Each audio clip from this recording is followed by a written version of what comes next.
તો મિત્રો આજે છે શીતળા સાતમ, તો આજે આપણે શીતળા માતાની સ્થાપના કરશું। અહીંયા મેં કુશા લીધી છે, એટલે કે ધરોસ લીધી છે।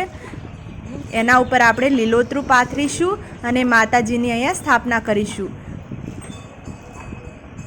માતાજીને ઠંડો પ્રસાદ ધરાવવામાં આવે છે, એટલે આપણે એમનો પછી પ્રસાદ બનાવીશું।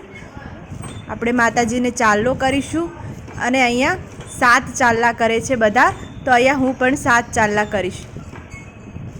આપણે અહીંયા જૂની રીતથી માની સ્થાપના કરી છે। પહેલાંના જમાનામાં મિત્રો છવી ના હોવાથી ઈંટના બધા શીતળા માતા બેસાડતા હતા, તો આપણે અહીંયા ઈંટના બેસાડ્યા છે। અહીંયા પણ આપણે 7 ચાલ્લા કરીશું।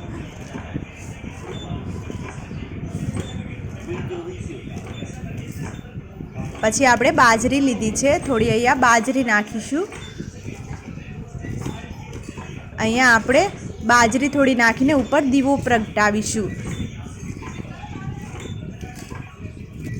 તો મેં અહીંયા માટીનું દીવડિયું લીધું છે, એમાં આપણે ઘી પૂરીશું અને માતાજીનો દીવો પ્રગટાવીશું।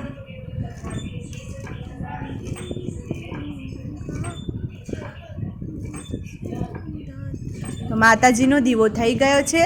હવે આપણે બાજરીના અહીંયા 7 નાના નાના ઢગા કરીશું।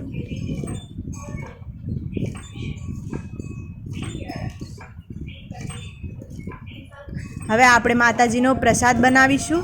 એના માટે આપણે ઘઉંનો લોટ લીધો છે, ગોળ લીધો છે, કેમ કે આપણે કુલેર બનાવવાની છે। અહીંયા થોડું ઘી નાખીશું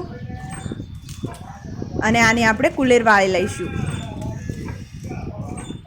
માતાજીને બાજરાનો કે ચોખાનો પ્રસાદ પણ બનાવવામાં આવે છે, એ મેં અહીંયા આજે નથી બનાવ્યો। દહીં પણ લઈશું, જે ઠંડુ છે।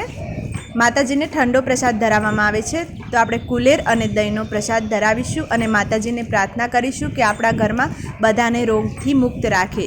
જય શીતળા માતા।